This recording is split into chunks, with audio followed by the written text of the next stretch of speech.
High school lang ang natapos ng magkapatid na sina Rowena at Beatrice. Si Rowena ang panganay sa kanilang magkakapatid, habang pangalawa naman ay si Beatrice. 2 taon lang ang pagitan ng kanilang edad. Dahil sa hirap ng buhay, kaya noong makapagtapos sila ng high school, ay inaya na ni Rowena ang kapatid na si Beatrice na lumuwas ng Maynila para maghanap ng trabaho. Kahit kakagraduate lang niya ng high school, ay nasa tamang edad na sila pareho dahil makailang beses silang tumigil sa pag-aaral dahil sa kahirapan. Yun nga ang dahilan kaya naabutan na ni Beatrice ang ate niya. Kaya sabay silang nakagraduate ng 4th year high school. 18 years old na noon si Beatrice. Si Rowena naman ay 20 years old. Si Rowena ay kayumanggi ang kulay. Pero maganda, makinis at sexy. 5'8" ang height at may malaking kayamanan sa harapan. Si Beatrice naman ay maputi, makinis at baby face. 5'7" ang height at malaki rin ang kayamanan sa harapan.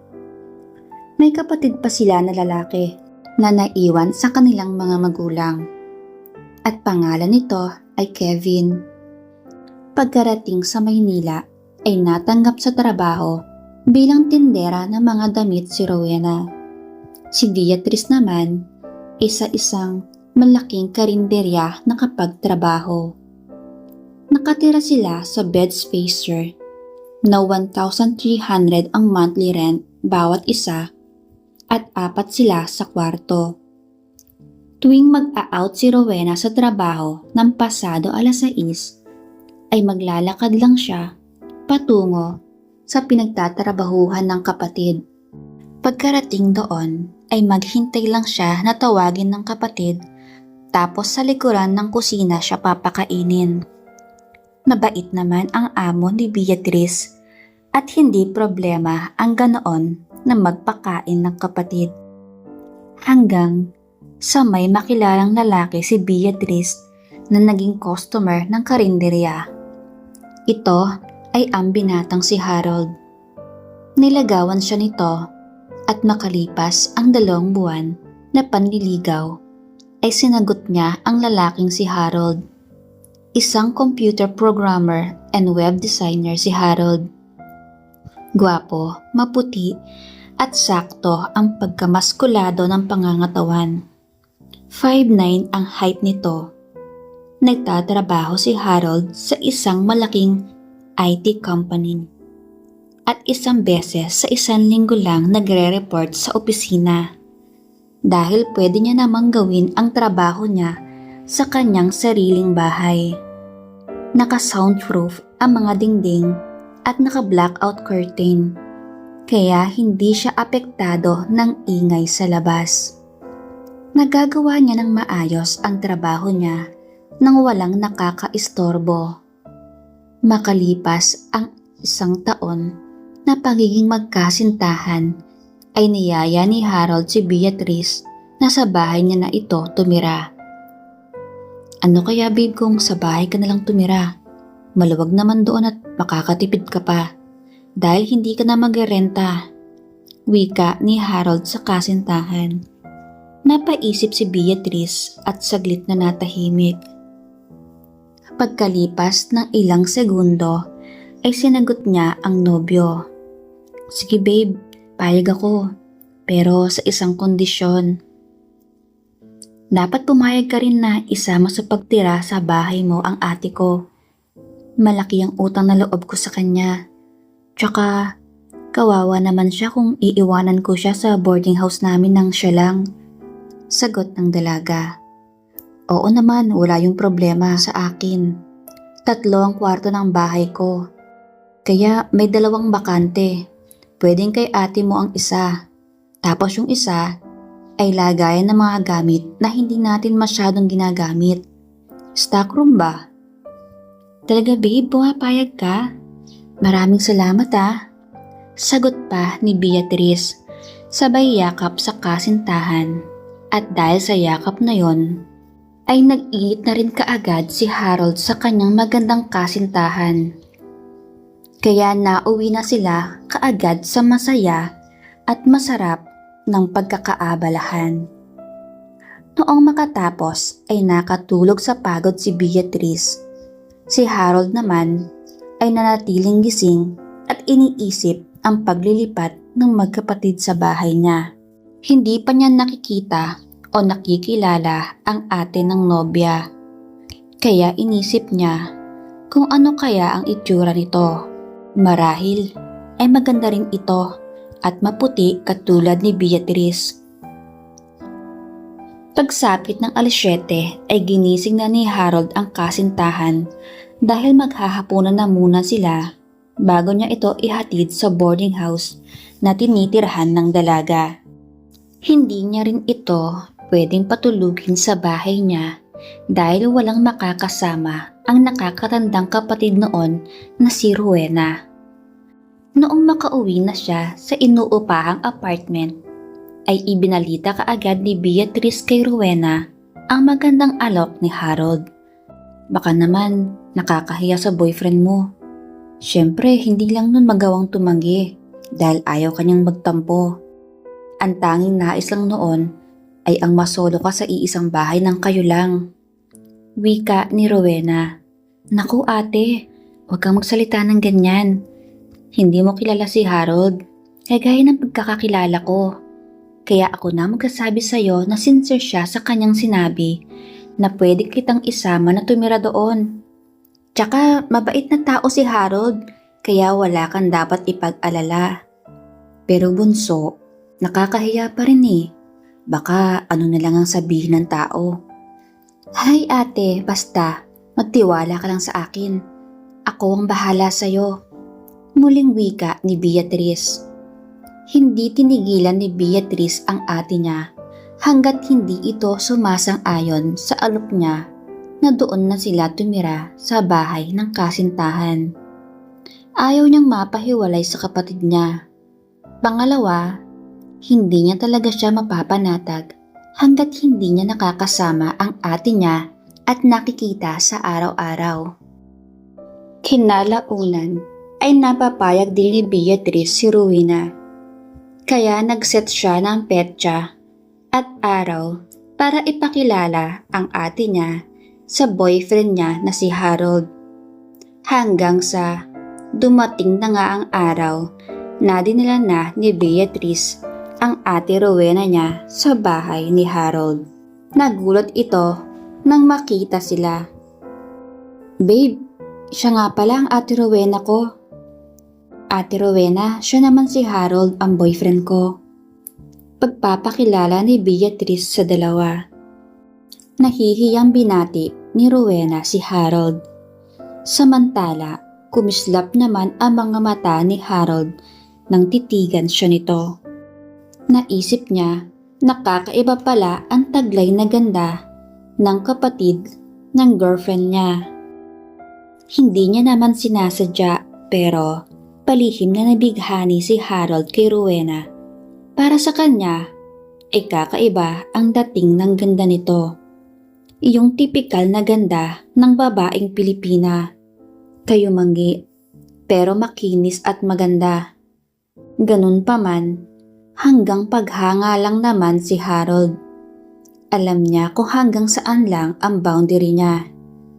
Dahil mahal niya rin naman ang girlfriend niyang si Beatrice. At wala siyang plano na ipagpalit ito. Tinitigan ni Harold si Rowena. Matured itong tignan at mukhang seryoso sa mga bagay-bagay. Samantalang si Beatrice naman ay tisay ang itsura dahil maputi. Maganda at baby face. Pumayag na nga si Rowena na makitira kina Harold at Beatrice. Gusto niyang makatipid dahil balak din nilang mag-ipon ni Beatrice para mabilhan ng kahit maliit na lupaing sakahan ang kanilang mga magulang. Makalipas ang ilang araw ay lumipat na sila sa bahay ni Harold. Tinulungan naman sila ng lalaki sa paglilipat kaya naging madali ang lahat. Nagsama na nga sila sa iisang bahay. Pumapasok pa rin sa trabaho niya sa tindahan ng mga damit si Rowena. Umaalis ito ng 7 a.m. at uuwi ng 5 p.m. Si Beatrice naman, na likas ang talento sa pagluluto, ay naging cook ito sa pinagtatrabahuhan niyang kainan. Nagtayo ng ikalawang branch ang may-ari ng restaurant at si Beatrice ang nagluluto ng lahat ng ulam na tinitinda doon. Kaya mas lalo pang naging mahaba ang oras niya sa trabaho. Pero naging doble naman ang rate ng sahod niya. Pumapasok si Beatrice ng alas 6 ng hapon at umuuwi ng alas 8 kinabukasan. Kaya sa gabi ay madalas sina Harold at Rowena lang ang magkasama sa bahay. Noong una ay naiilang si Rowena sa boyfriend ng kapatid niya. Pero noong masayin na siya at napatunayang mabait naman ito, ay naging panatag na rin ang loob niya rito. Hanggang sa umabot na sa punto na naikukwento na rin ni Rowena lahat kay Harold nang walang pag-aalinlangan. Pati na ang personal na detalye na hindi pa siya nagkakaroon ng boyfriend at wala pang nagiging karanasan sa bagay na ginagawa ng mag-asawa o magkarelasyon. Humanga ng patago si Harold sa hipag niya. Mahirap mang paniwalaan pero naniniwala siya sa sinabi nito dahil marunong siyang tumingin kung buo pa ba ang isang babae. Isang araw, bago pumasok sa kainang pinagtatrabahuhan, ipinagluto muna ni Beatrice ng masarap na sisig sina Harold at Rowena. 2 days straight siyang hindi makakauwi dahil may isang politician ang magbe-birthday at ang restaurant nila ang napiling pagdausan ng party. "Oh babe, Ate Rowena, ipinagluto ko na kayo ng ulam ninyo mamayang tanghalian. Marami yan. At tsak na aabot pa yan ng hapunan." Nakangiting wika ni Beatrice. Nagpasalamat naman sina Harold at Rowena kay Beatrice. "Kaya mahal na mahal kita, bebe. Bukod sa maganda ka na, mabait, masipag, napakakiring mo din at masarap magluto," sagot ni Harold. Palihim na nakaramdam ng inggit si Rowena sa kanyang kapatid. Lalo na nang tawirin ni Harold ang pagitan nila ni Beatrice kahit na nasa harapan lang siya ng mga ito. Napabaling na lang sa ibang direksyon ang paningin ni Rowena. Narinig niya na bahagyang sinaway ni Beatrice ang kinakasama nito. Noong makaalis na si Beatrice, ay nagkanya-kanya ng gawain sina Harold at Rowena.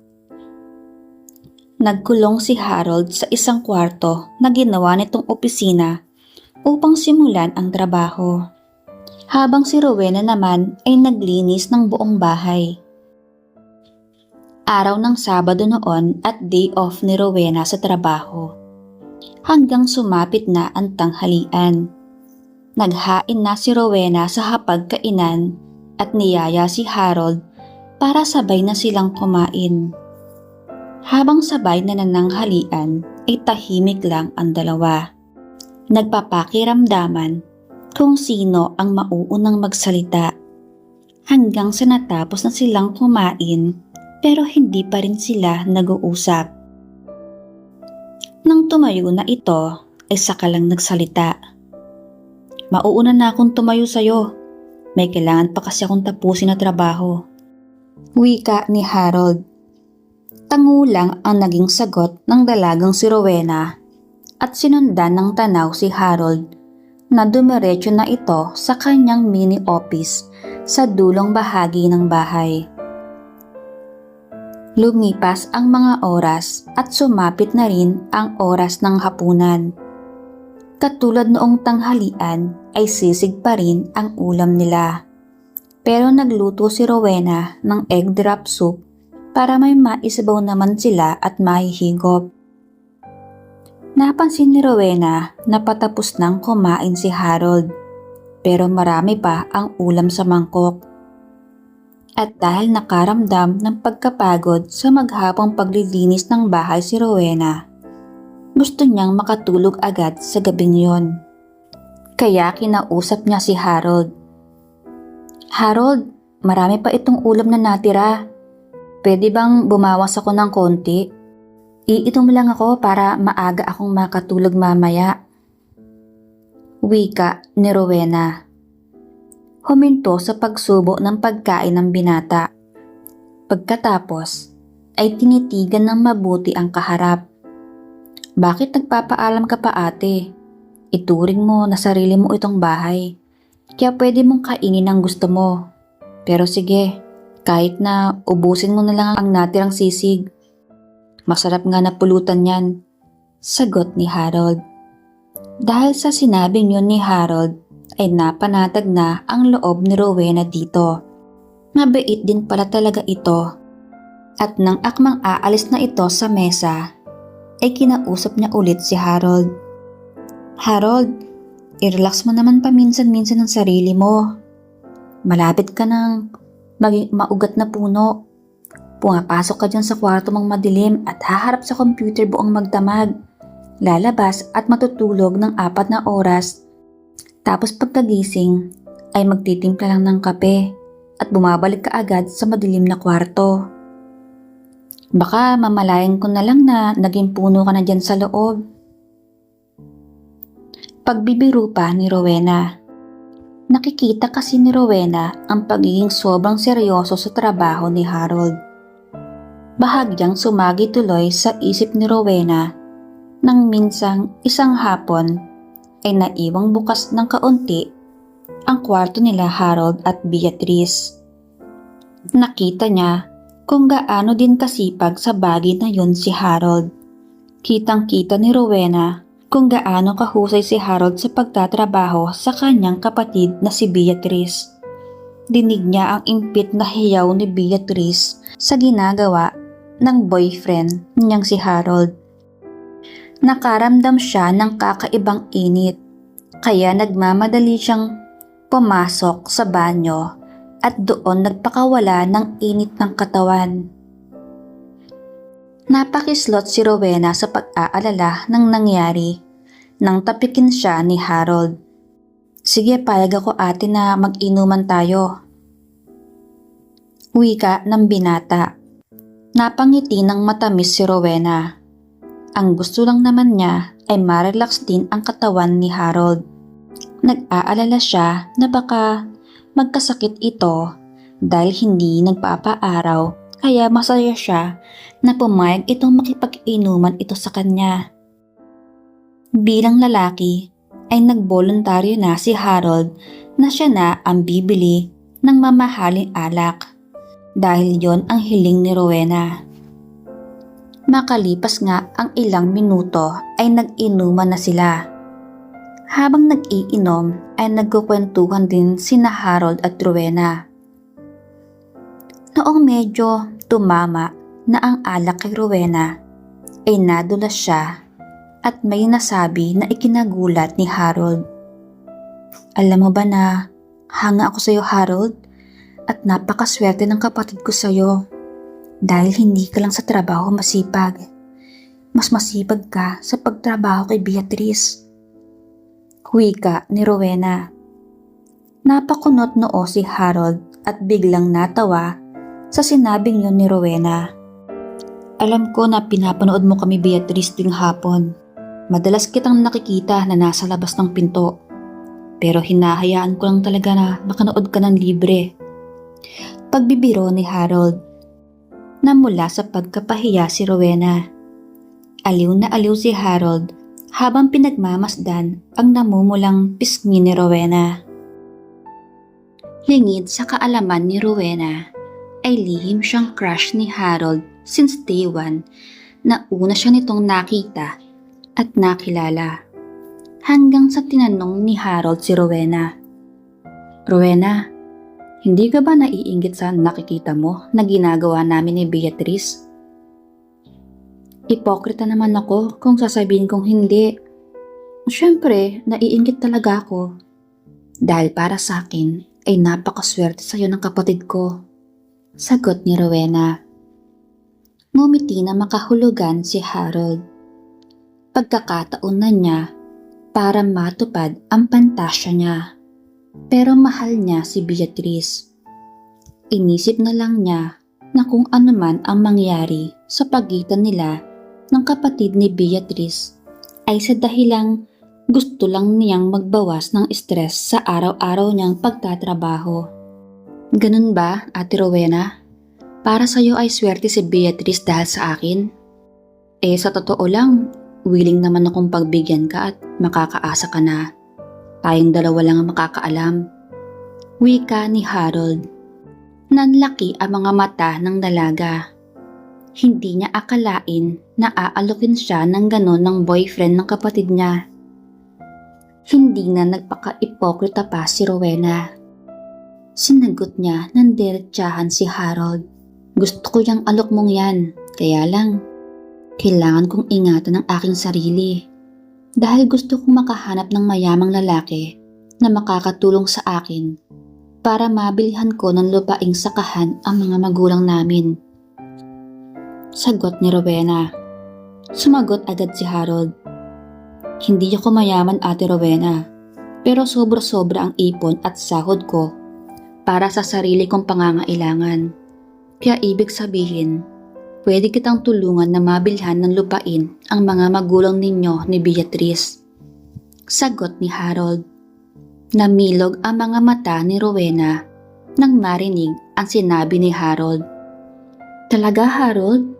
Pero sigurado ka ba dyan sa sinasabi mong malaking halaga ang presyo ng lupa? Wika ni Rowena. Tumikhim muna si Harold bago sumagot.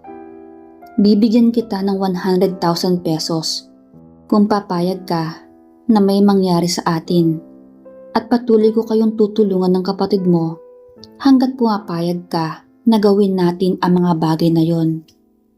Sagot ni Harold. Napalunok ng sariling laway si Rowena. Pagkakataon na niya para maibigay ang pangangailangan ng pamilya niya. Sige, pumapayag ako.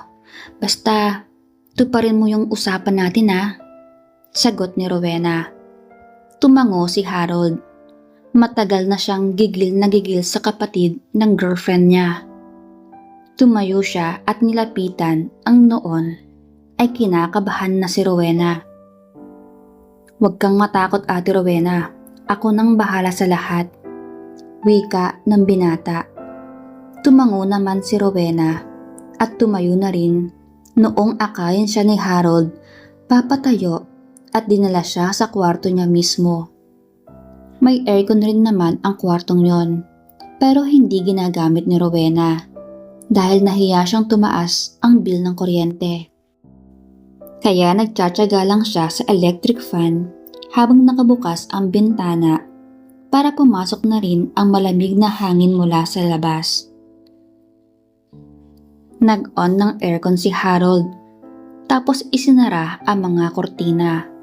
Saka na sinimulan ang bagay na kanilang napagkasunduan kapalit ng halagang kailangan ni Rowena. Tila parehas nilang nakalimutan si Beatrice dahil itinuring nilang parang kabiyak ang isa't isa at in-enjoy ang bawat segundo ng kanilang pagiging abala. Noong makatapos ay agad silang nakatulog. Pero muling nagising si Harold ng madaling araw kaya muli na naman siyang sumigunda. Lalo at malaking halaga ang magiging kapalit noon kaya dapat makasulit talaga siya. Si Rowena naman, kahit nasasaktan, ay iniisip ang perang magiging kapalit noong ginagawa niya. Alam niyang buhay na ng kanilang pamilya ang mapapabuti sa pagsasakripisyong yon. Besides, hindi yun mahirap na sakripisyo dahil gusto niya rin naman talaga si Harold at meron siyang lihim na pagtingin dito. Noong makatapos ay kinumutan siya ni Harold at lumabas na ng silid. Nanginginig pa ang mga binti ni Rowena kaya hindi niya magawang lumabas kahit pa naiisip niya na hindi pa siya nakapagligpit noong pinag-inuman nila sa sala. Hinihintay niyang makaya niya ng makatayo pero nakatulog na siya ng mahimbing. Kinabukasan, maliwanag na ang buong kwarto noong magising si Rowena. Napatingin siya sa relo. Laking gulat niya noong makitang 10:30 na ng umaga. Yun pa lang ang unang pagkakataon na naging late siya ng ganoon. Madalas kasi ay maaga talaga siyang gumigising para maghanda ng pang-almusal at pangbaon niya sa pagpasok sa trabaho. Mabuti na lang at araw pa yon ng linggo at wala pa siyang pasok sa trabaho, kaya okay lang na tanghaliin siya ng gising. Napasabi na lang siya sa kanyang sarili, "Hala, tanghali na. Nakakahiya naman kay Harold, malamang hindi pa yun nag-aalmusal. Tatayo na nga ako para makapagluto at magliligpit pa ako ng sala." Noong bumangon siya, ay doon niya naramdaman ang pagsakit ng kanyang buong katawan na para siyang binugbog ng maraming tao. Noong pinilit niyang humakbang ay naramdaman niya naman ang hapdi at kirot ng kanyang gitnang nasa pagitan. Napapikit siya saglit at napahinto sa paghakbang.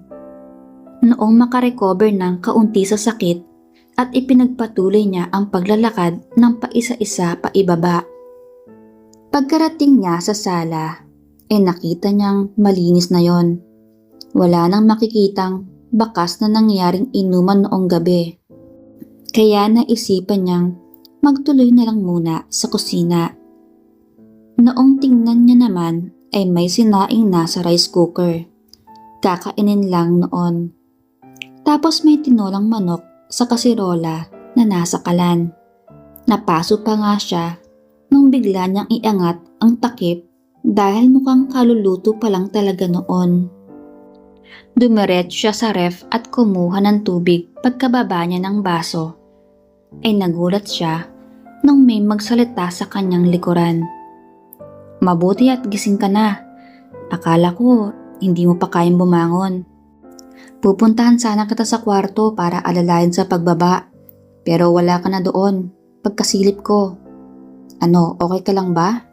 May masakit ba sa'yo?" Ngumiti naman ng hilaw si Rowena. "Oo, masakit ang buong katawan ko. Lalo na sa bahaging yon." "Hala, sorry Ate Rowena. Sige, maupo ka muna. Ako na maghahain ng pagkain. Mag-aalas 11 na rin naman. Pwede na tayo magtanghalian ng maaga. Hindi rin naman kasi ako nag-almusal, nagkape lang ako. Bago ako nagsimulang magtrabaho. Sorry Harold, tinanghali ako ng gising. Hindi tuloy ako nakapagluto ng almusal." "Ano ka ba? No worries. Ako ang dahilan kung bakit ka tinanghali ng gising. Kaya it's okay. Sige na, maupo ka na. Ako nang bahalang maghain," wika ni Harold at inalalayan si Rowena na makaupo sa upuan sa hapagkainan. Noong makapaghain na ay agad na silang kumain at noong makatapos ay inalalayan siya ni Harold pabalik sa kwarto niya. Binigyan siya ng gamot at isang pitsil na malamig na tubig at doon na yun inilagay sa kwarto niya para hindi na niya kailangan pang bumaba para uminom. "Salamat Harold napaka-gentleman mo pala. Nakakahiya tuloy sa'yo.